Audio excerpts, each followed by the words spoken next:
CNN's Anderson Cooper now on assignment for 60 Minutes. What happens after you win a historic 8 gold medals in a single Olympic Games? Only one person in the world can answer that question, Michael Phelps. Since Beijing, Phelps has enjoyed his longest break from training ever. He's on a victory lap of sorts, touring the country, building the Michael Phelps brand. He let us tag along with him and gave us his most extensive interview since the Olympics. Tonight we'll show you how he won in Beijing, how he almost didn't, and what life is now like for an unassuming 23-year-old swimmer who's also the greatest Olympic athlete ever.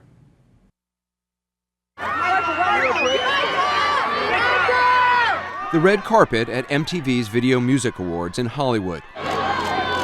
The loudest screams were not for a rapper or a rocker or even the usual suspects. They were for Michael Phelps, a guy who can barely carry a tune. This is cool. The next day, an appearance on The Tonight Show with Jay Leno. That was great. Then a red-eye flight to New York, where he helped open the stock exchange the next morning. But Phelps was starting to show the wear and tear of a tour that had taken him from Beijing to Portugal to San Francisco, among other stops. By mid-September, he'd not been home for 3 months. We caught up with him in New York between a commercial shoot and a rehearsal for Saturday Night Live. Do you worry that you're doing too much? No, because I'm having fun. You know, it's like, excuse me, you know, after I think, I'm trying not to take your yawning personally. no, it's How quickly could you fall asleep right now? within seconds. Really? Literally, probably within a minute, I could be out cold. And sure enough, it took you 50 seconds to fall asleep. We actually timed it. I was exhausted that day. Are there moments when you're like, this is just nuts? There have been a few times where I've been like, wow, this is, more than I expected or more than I thought would happen. What's happening is a just reward for a guy who's been training non-stop since age 11. His teenage years were spent like this, swimming lap after lap, thousands of hours staring at a black line on the bottom of a pool. Bob Bowman is his coach. For about 5 years, he did not take one day off. Christmas Day? Nope, we trained on Christmas. His birthday? Oh yeah, that's a given. Twice on his birthday. How do you do that every day? To be honest, it's not wanting to lose, wanting to do something that no one else had ever done before. That's what got me out of bed every day.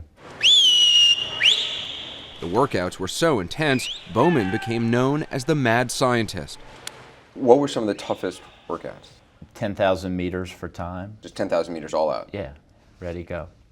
And that takes about 2.5 hours. Full out Yeah, racing? just swim as hard as you can for 2.5 hours. Like, horrible, horrible workouts.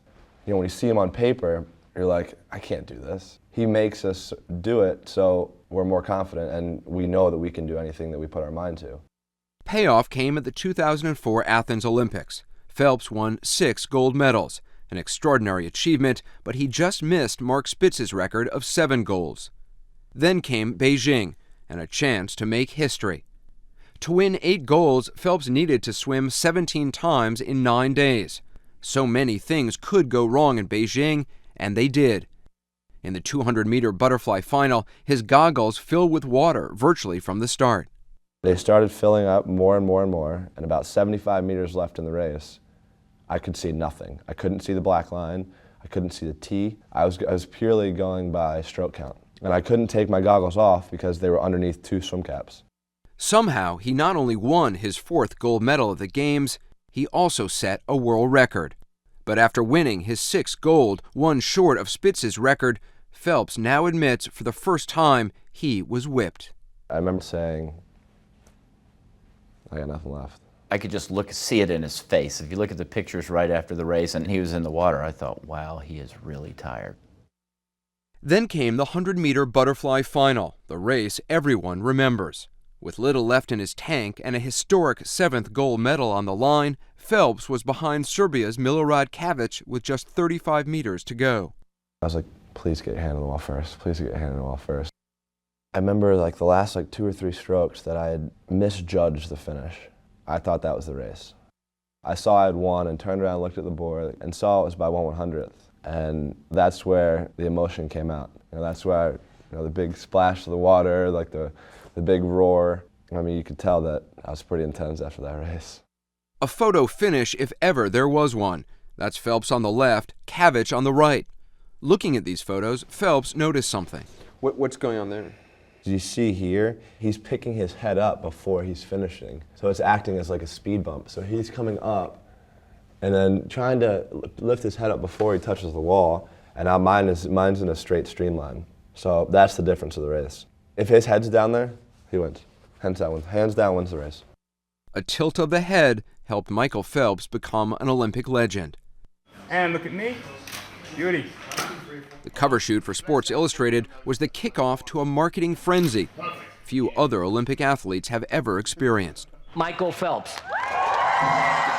Phelps had 9 major sponsors even before Beijing.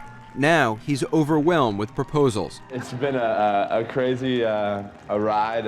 While visiting Visa's headquarters, we caught him backstage as his agent, Peter Carlisle, showed him a big offer on his BlackBerry. Rejected. Shut up. It was rejected. $5 million turned down. Sometimes I get a little frustrated, but in the long run, I know why he rejected it and why he does stuff like that. These types of things were happening so frequently. The number of offers like that just obviously didn't fit in, it was astounding. This is Peter. So give me some numbers. Carlisle's office receives about 300 calls a day regarding Phelps.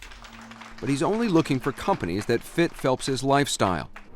10 restaurant chains offered Phelps deals, but he signed with Subway, in part because they plan to market Phelps overseas. A car endorsement in China will soon follow. How you guys doing?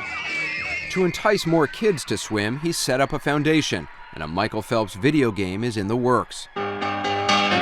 He also appears in a commercial for the video game Guitar Hero. A new book will be out shortly, Michael! as will a documentary with behind-the-scenes footage of Phelps. You are so great! In his lifetime, how much do you think Michael Phelps will earn? It's tens of millions of dollars. More than 100 million? If I had to bet, yeah. It's pretty good for a swimmer. Pretty good for a swimmer and for his pet. Even Michael's dog, Herman, may cash in. There have been several sponsorship proposals For Michael Phelps' dog. for Herman. No joke. Hi, Michael. It's Mom. And Michael's mom, Debbie, got so much airtime at the Olympics, she made a commercial for Johnson & Johnson and struck a deal with the clothing company Chico's. When you heard that someone was interested in having a sponsorship with you, Crazy. crazy. It's crazy, you know. Ladies, gentlemen, go to your door, please. Her life may have gotten crazy, but Debbie has not quit her day job. Hi, everybody. How you doing? Good to see you, baby doll. She's a principal at a middle school in Baltimore. Her only complaint? One echoed by mothers everywhere. Yes. Her son doesn't call enough. How do you communicate with him now most of the time? Text. You text. Did he teach you how to text? Were you a big texter Well, before? I was not a big text person, but I know he's always texting all the time. So I taught myself how to text. He may be too busy to call, but he's quick to tell you what his mom did for him as a single parent. I'm happy that she's getting recognized for everything that she's done, because it's been so much of a big impact in my life. You owe her a lot. I owe the world. He said he owes you everything. He told us that. You made me cry, Anderson. That's a lot. Because I just looked at it. I was a parent that wanted my kid to do well. This is Michael's success has allowed him to buy a $1.5 million apartment in his hometown, Baltimore. I walked in and I was like, I want this place. What's so remarkable about Michael Phelps is how unremarkable he is outside the pool. Take a tour of the apartment and you quickly see he is at heart a 23-year-old kid. Do you actually have food here? We have some stuff. Most of it is drinks, chips and cereal. Rice Krispie Treats, Nutri-Grain bars, and Reese's Peanut Butter Cups. Yeah. Definitely a bachelor pad. So hungry. His prodigious appetite remains intact. Yes. Over a breakfast of eggs Norfolk with crab meat and a quesadilla with sour cream, he was anxious to dispel one myth. The story that everyone knows about you or has heard about you is that you eat 12,000 calories a day. It's not true. So how much does Phelps eat? A mere 8,000 to 10,000 calories a day when he's training. You know, like with how much I work out, you know, I have to always just constantly shovel food in because I can lose anywhere from 5 to 10 pounds in a week. In 1 week? In a week. What are you at right now? Probably 205. Is that the heaviest you've been? Yep. I've never been over 200 pounds. Yeah, you really look like you've let yourself go. Phelps plans to resume training again in January for the London Olympics in 2012. This day was only the 4th time he'd been in the pool since Beijing. While there, he and his coach, Bob Bowman, brought out a secret list. And have you ever shown this to anyone before? No. The list was put together the year before the Olympics. On it, the times Phelps hoped to achieve in Beijing. It turns out he was off by nearly a second in the 200-meter butterfly when his goggles filled with water. For you, was that still a successful race? No. I think a lot of people would be surprised that you left Beijing a little disappointed. There were 2 races I didn't hit. Yeah. The 100 and 200 fly. So it was disappointing. I mean, not as a whole, but it's all relative, right? Right, yes. Since he was in good spirits and relatively out of shape, we decided to see how the world's greatest swimmer would do against a middle-aged mortal. But there were conditions. How about if I'd get to dive and I get to do freestyle, Okay. 1 lap, you go underwater the whole way, you can't breathe, and you can't take a stroke. Let's go. Let's do it. And you'll still beat me. Let's go. Okay, I'm gonna change.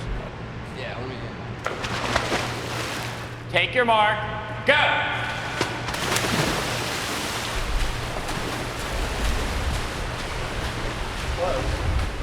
What does it feel like to race Michael Phelps? I couldn't tell you. He moved by me so quickly, I never even saw him. Thank you. All right, so I got beat by Michael Phelps. Not too bad. Sorry if I hold on. Yeah, go ahead. Phelps is not one to brag about his victories. They're very heavy. Yeah. He showed us his 8 gold medals, but only because we asked. Whoops. My heart just skipped a beat. He keeps them in a safe place, but has never brought them out just to admire them. This was only the 2nd time he'd seen them together. The enormity of his achievement still hasn't completely sunk in. I mean, it's amazing to see them all at once. It's even more remarkable when you think you have 6 others. I was just thinking about that. I was just thinking about what 6 more would look like on the table. And maybe even more than that someday. We'll see.